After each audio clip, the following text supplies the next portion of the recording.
Assalamualaikum warahmatullahi wabarakatuh. Rabbi shrah li sadri wa yassir li amri wahlul 'uqdatam min lisani yafqahu qawli. Amma ba'd. Hadratal muhtaramin yang kami hormati, Umi Hajah Maqnu'atul Khairiyah beserta keluarga yang kami hormati, Agus Muhdi Surur beserta keluarga yang kami hormati, Ustaz Ustazah Fil Ma'had Nurul Quran, dan terkhusus orang tuaku yang sekarang berada di rumah. Semoga kalian berdua sehat selalu, amin amin ya rabbal alamin. Dan teman-teman sekalian yang hadir pada majelis hari ini,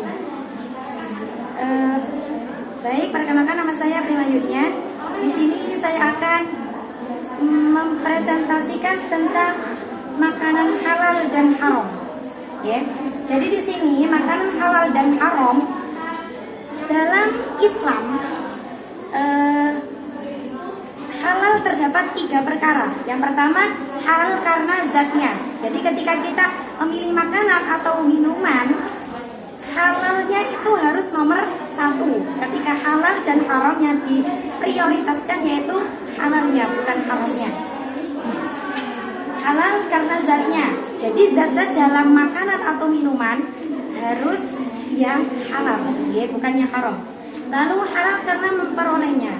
Jadi ketika kita memperoleh makanan yang halal atau haram, itu bukan dengan cara mencuri atau miliknya teman terus kita minum atau makan tanpa sepengetahuan mereka. Ya. Jadi harus ketika kita minta harus dengan izinnya dulu. Ya.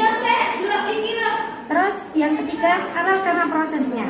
Makanan minuman ketika dimasak harus dengan proses yang benar-benar menurut syariat Islam. Ya. Jadi harus benar-benar menurut syariat Islam. Lalu di sini ada jenis minuman yang halal. Yang pertama, jenis air atau cairan yang tidak membahayakan kehidupan. Ya.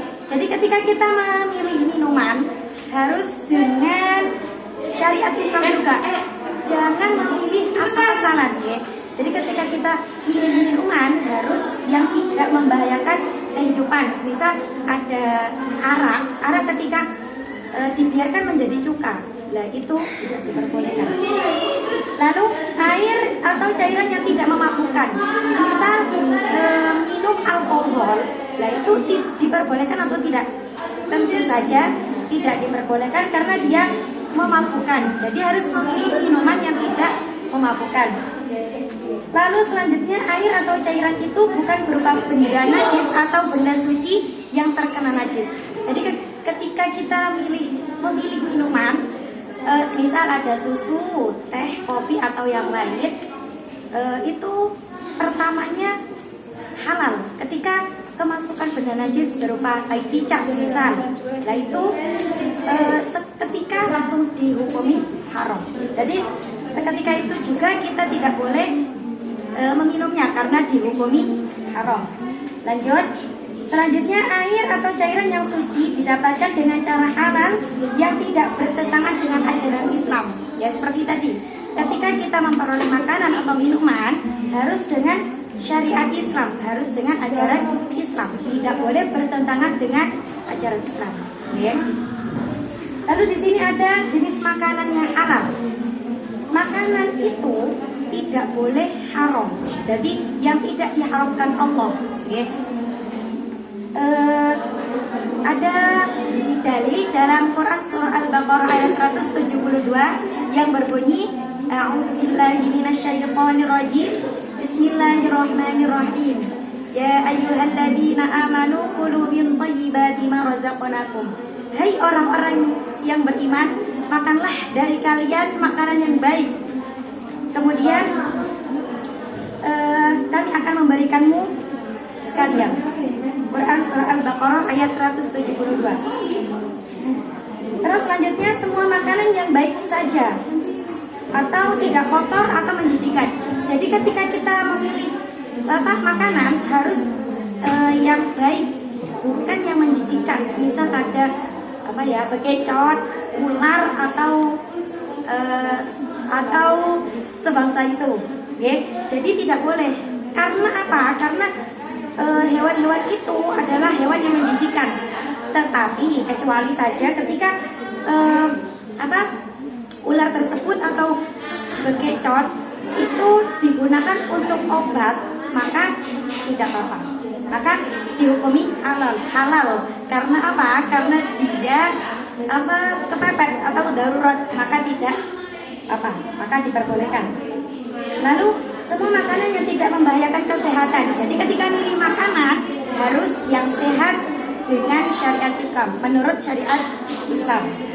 Lalu makanan yang halal juga ada hikmahnya, ada tujuannya, ada manfaatnya. Yaitu di sini saya tuliskan hanya 3 poin. Yang pertama, badan menjadi sehat. Jadi ketika kita makan makanan yang halal, maka hikmahnya yang pertama, badan menjadi sehat. Sehat rohani, jasmani, zahir, batin, ya.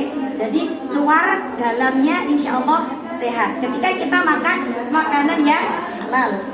Lalu yang nomor 2, mendapat ridha Allah Subhanahu wa Ta'ala. Jadi ketika kita memilih makanan yang halal, insya Allah kita mendapatkan ridhonya Allah Subhanahu wa Ta'ala. Lalu yang terakhir, manusia dapat memiliki akhlakul karimah. Jadi ketika kita makan makanan atau minuman yang halal, yang dihukumi halal, insya Allah juga kita memiliki akhlak karimah seperti sabar, qanaah, dan sebagainya.